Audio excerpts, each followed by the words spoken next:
ശബരിമലയിൽ വലിയ ഭക്തജനത്തിരക്ക് തുടരുകയാണ്. നട തുറന്ന് ആദ്യ മണിക്കൂറുകളിൽ 20,000 തീർത്ഥാടകർ ദർശനം നടത്തി എന്നാണ് കണക്ക്. മാത്രമല്ല പോയ ദിവസങ്ങളിലൊക്കെ വലിയ തീർത്ഥാടക തിരക്ക് പോയ വർഷങ്ങളെ അപേക്ഷയൊക്കെ ഉണ്ട്. പിന്നെ ഒരു കാര്യം ഉറപ്പാണ്, അങ്ങനെ വലിയ തീർത്ഥാടക തിരക്കുള്ളപ്പോഴും ആ തിരക്ക് നിയന്ത്രിക്കാനുള്ള കൃത്യമായ സംവിധാനങ്ങളൊക്കെ ഇക്കുറിയുണ്ട്. ഇക്കുറി ഏതെങ്കിലും തരത്തിൽ അവസരങ്ങളോ ഏതെങ്കിലും തരത്തിൽ ക്യൂ നിന്ന് ദുരിതപ്പെടുന്നവരുടെ കാഴ്ചകളൊന്നും കാണാൻ കഴിഞ്ഞില്ല. നല്ല കാര്യം, നന്നായിട്ട് തന്നെ പോട്ടെ. MG പ്രതീക്ഷ ഒരുപക്ഷെ ഇന്നൊക്കെ കുറച്ചുകൂടി ഇന്നലത്തേക്കാൾ കുറച്ചുകൂടിയൊക്കെ തിരക്ക് കൂടാനിടയില്ലേ? Good morning Prateesh from Sabarimala.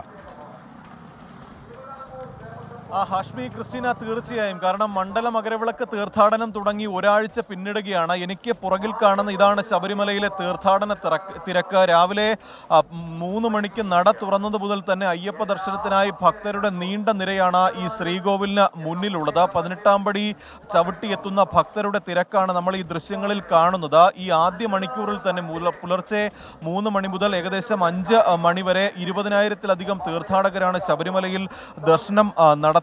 ഇന്നും വെർച്വൽ ക്യൂ വഴി 70,000 തീർത്ഥാടകർ ദർശനത്തിനായി ബുക്ക് ചെയ്തിട്ടുണ്ട്. ഇതിന് പുറമെ സ്പോട്ട് ബുക്കിംഗ് സൗകര്യം പ്രയോജനപ്പെടുത്തിയും കൂടുതൽ തീർത്ഥാടകർ ശബരിമലയിൽ എത്തും. ഇന്നലെ 70,000-ത്തിന് മുകളിലായിരുന്നു ആകെ ശബരിമലയിൽ ദർശനം നടത്തിയ തീർത്ഥാടകരുടെ എണ്ണം. ഹാഷ്മി സൂചിപ്പിച്ചതുപോലെ തന്നെ ഇന്നും വരുന്ന 2 ദിവസങ്ങളിലും ശബരിമലയിൽ തിരക്ക് കൂടാനുള്ള ഒരു സാധ്യതയാണ് കാണുന്നത്. കാരണം ഇന്ന് വെള്ളിയാഴ്ചയാണ്, നാളെ അവധി ദിവസങ്ങൾ, ശനി ഞായർ ദിവസങ്ങളിലാണ് സാധാരണഗതിയിൽ ശബരിമലയിൽ ഏറ്റവും കൂടുതൽ തിരക്ക് അനുഭവപ്പെടുന്നത്. അതുകൊണ്ട് തന്നെ വരും ദിവസങ്ങളിലായിരിക്കും ഈ മണ്ഡലകാലം തുടങ്ങി ഏറ്റവും കൂടുതൽ തിരക്ക് ഉണ്ടാകാനുള്ള ഒരു സാധ്യത. ഈ വരും ദിവസങ്ങളിലെല്ലാം തന്നെ 70,000-ത്തിന് മുകളിൽ വെർച്വൽ ക്യൂ ബുക്കിംഗ് ഉണ്ട്. പക്ഷേ അപ്പോഴും ഈ 70,000 ബുക്ക് ചെയ്തിട്ടും അത്രത്തോളം തീർത്ഥാടകർ എത്താത്തൊരു സാഹചര്യം നിലവിലുണ്ട്. 5,000-ത്തിന് മുകളിൽ തീർത്ഥാടകർ പലപ്പോഴും എത്താറില്ല. ഈ എണ്ണം കൂടി സ്പോട്ട് ബുക്കിംഗിലേക്ക് പരിഗണിക്കുകയാണ് നിലവിൽ പോലീസും ദേവസ്വം ബോർഡും ചെയ്യുന്നത്. ഒപ്പം വളരെ സുഗമമായ രീതിയിലാണ് ഇക്കുറി തീർത്ഥാടനം ഭക്തർക്കായി ഒരുക്കിയിരിക്കുന്നത്. യാതൊരു തരത്തിലുള്ള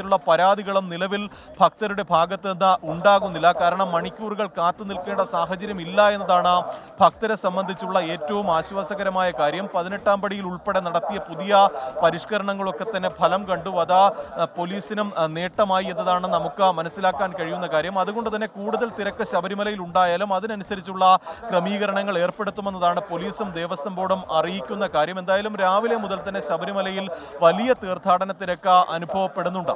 ഹാഷ്മി, ക്രിസ്റ്റീന. ശരി, വിശദാംശങ്ങൾ നൽകിയത് ശബരിമലയിൽ നിന്ന് MG പ്രതീഷാണ്.